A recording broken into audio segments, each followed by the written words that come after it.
Hello and welcome to all our viewers. I have with me Salil today.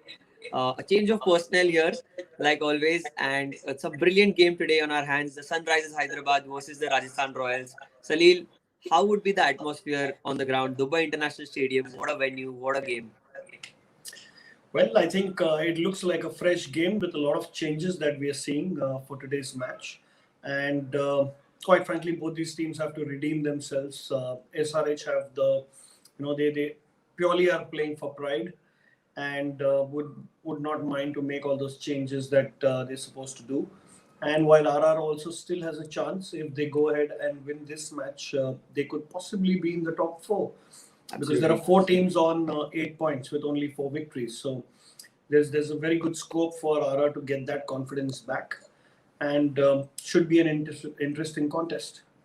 And RR have won the toss, so something that already is something. Some positives for RR is that they won the toss and they've elected to bat first.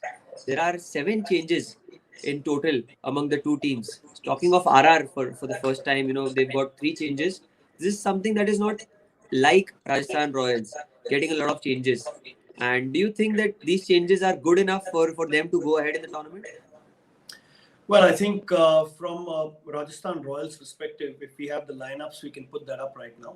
We need getting Morris back is not a problem because he's one of the highest paid IPL players. Absolutely. And he's also taken 14 wickets. You also see Evan Lewis, who comes back after a brilliant Caribbean League form. I think he started excellently in their first match against Punjab, but missed out due to a few niggles, and that is what was said by Sangakkara. But I think these two players need to be back. They are more impactful than a David Miller and a Chris Ma and Tabraiz Shamsi.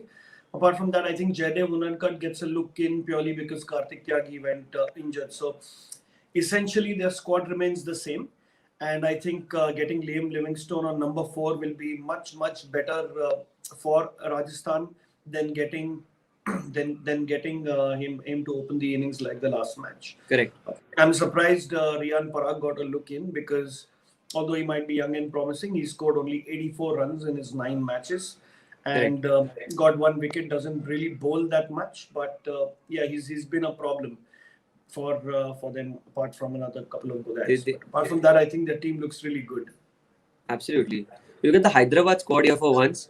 Expecting 4 changes, it was not something that was surprising to all of us as viewers. Priyam Garg, Abhishek Sharma, Jason Roy, and Siddharth Kaul given a chance. So do you think that these changes will pay dividends? Well, it should, because these are all young players who are looking for a good chance. Exactly. I mean, Priyam Garg and Abhishek Sharma are 2 middle order batsmen who have replaced Manish Pandey and Kedar Jadhav. I mean, Kedar Jadhav has scored 55 runs in 6 matches, while Manish Pandey has scored around 223 runs. But his strike rate is 114, which is not really great for a T20 batsman coming at number 2. So I think those are 2 good changes.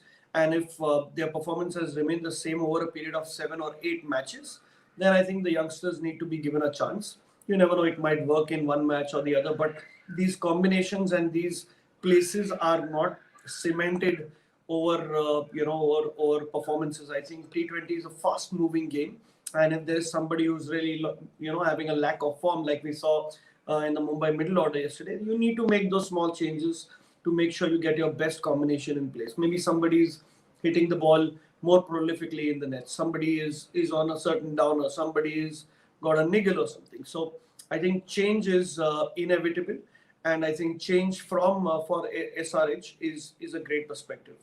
Correct. I think getting Siddharth Kaul also, who's like a very good death bowler in the past, and he's played in those Hyderabad teams which have reached those playoffs.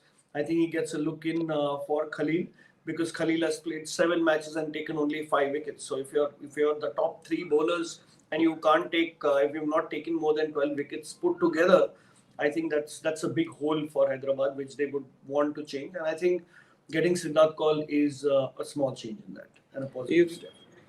That's a good point you made there about Siddharth Kaul and Khalil. The comparison is such that Siddharth Kaul is more complete when it comes to death bowling. He's got the knuckle balls, he's got the Yorkers, reverse swinging Yorkers in. Whereas Khalil is more of a person who hits the deck. And he's not even picked up wickets in the power play, nor has he contained the bowling in the end. So I think that's a move that they want to try out Siddharth Kaul and give him a chance. Like you said, he's played the playoffs a lot of times Salil earlier, so he has that big match experience. But winning the toss, Rajasthan going to bat first on this pitch. Do you think that it's a great toss to win? And Dubai Stadium, we know the pitch gets slower, like we spoke about in the last segment as well. The last time the last game was played here. So you think that's a great toss to win and a good decision to bat first here? Well, I think Rajasthan have got that rhythm in which they bat first, and I think their bowlers are well equipped to restrict the other team from chasing that total. I think they've gone back to that formula where they played against Punjab, so they get their batsmen to bat as much as possible, because clearly they're not the greatest of chasers. From what we know, they've lost those close chases. I think batting first is a good thing for Rajasthan, because they have free-flowing batsmen like Yashasvi Jaiswal and Evan Lewis, and Sanju Samson, who's on such great form. He scored 351 runs this season. I think that's brilliant for a guy who's really leading from the front. And it looks like the best case scenario for them. They look obviously more hungry. They're not playing for pride. They're playing for a place in the playoffs, because they know Right. there's a chance. And hence they've made these three drastic changes. And I think all in all, it looks like a good game for Rajasthan. If they're able to score anywhere upwards of 160, I think they have a very good chance of making it, because they have those bowlers who can restrict Hyderabad. You said that they are playing for the playoffs, but the opposition are surely playing for the pride. Are the Sunrisers Hyderabad, and they have lost 8 games. They won just the one game against the Punjab Kings in the last phase of the IPL. So they have a lot to prove to the fans and lot to do for the people who really like watching the Sunrisers play. This is not the team that they were following all these years. The team that always goes to the top four. They've also won it in 2016. They've got a rich history since the time their Yeah, franchise has been playing IPL. So do you think true. that these changes and just the fact that they are bowling, it brings heavy reliance on the bowlers like Rashid Khan and Jason Holder? Well, I think Jason Holder, from his batting perspective, he can really bring in a lot of freshness into the batting, purely because Warner is a tried and tested option. Sadly, although he scored around 190 runs in his 8 matches, he's not been able to really get go this time around. He doesn't look like he's there. I think Jason Holder here that we see has contributed greatly. Just played 3 matches, and with the bat we saw what he could do, and with the ball he's taken around 6 wickets. So I think Hyderabad as a team has really lost those 8 matches. When you said it's because of Warner and Williamson not clicking, they've not scored more than 200 runs in their campaign yet. Williamson is on 147, so it's not Right. even 150 runs in these 6-7 matches. And you clearly feel that when your top three are not firing like that, it is difficult for you to set those totals up, and that's where you lose out on those matches and you lose out on winning. Having said that about the batting, the bowling has not been that great. You've got Bhuvi, Khalil, and Sandeep Sharma all getting a total of 11 wickets between them in 7 odd games that they've played. So that's another hole where they're not able to pick up the opposition, and their strike rates and their economies are more than 9, more than 8.5. So one, your batsmen are not able to make your runs. Two, your bowlers are not able to pick your wickets. Having said that, you just have the exception of a Rashid who's taken 12 Yes. wickets in his 9 matches. But you know that about Rashid. So out of all these match winners that Hyderabad had in the past few years, where they've always made the playoffs, I think their main guns have not kind of fired, except for a Rashid, and that's exactly why you see that that those 8 losses. It's really heartbreaking, because Hyderabad is not that kind of a team. It's quite technical in terms of its thought process, in terms of Correct. its team selections, and you've always seen them. They're not the more flashy Mumbai's or the RCBs or the Delhis. They are those teams that work slowly like an engine, work with all utility players. They gel as a unit. They are quite close knit. You've seen they've not made many changes into their squad in the last so many. There are no drastic changes. Warner has Right. been, in the center of these things along with Williamson. Bhuvi has been there. Rashid's been there. So somewhat, I think all these guys, it can happen sometimes, right? We watch those big leagues of not just cricket but any other game. There's just this great team that is not doing well this time around, and that seems to be the case for Hyderabad. Let's hope that's not true. When you get the other guys in with all these changes, they might just put a match and we have a great game to watch. But Well, otherwise, Yash, I really feel this is Rajasthan's game. They've got the momentum going. They've got more players playing well than as compared to Hyderabad, and I So think they should be making it.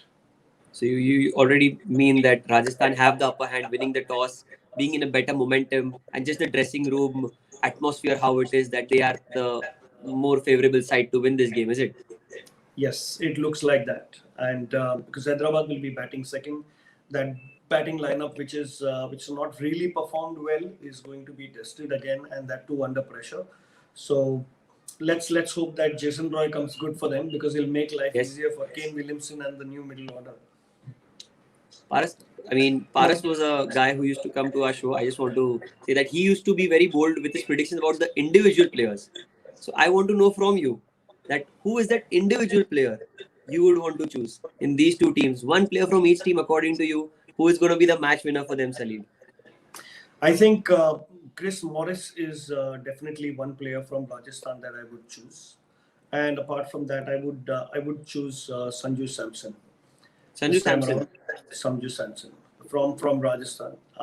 From Hyderabad, I guess I would go with Rashid and Jason Holder because I think they're more likely to perform again.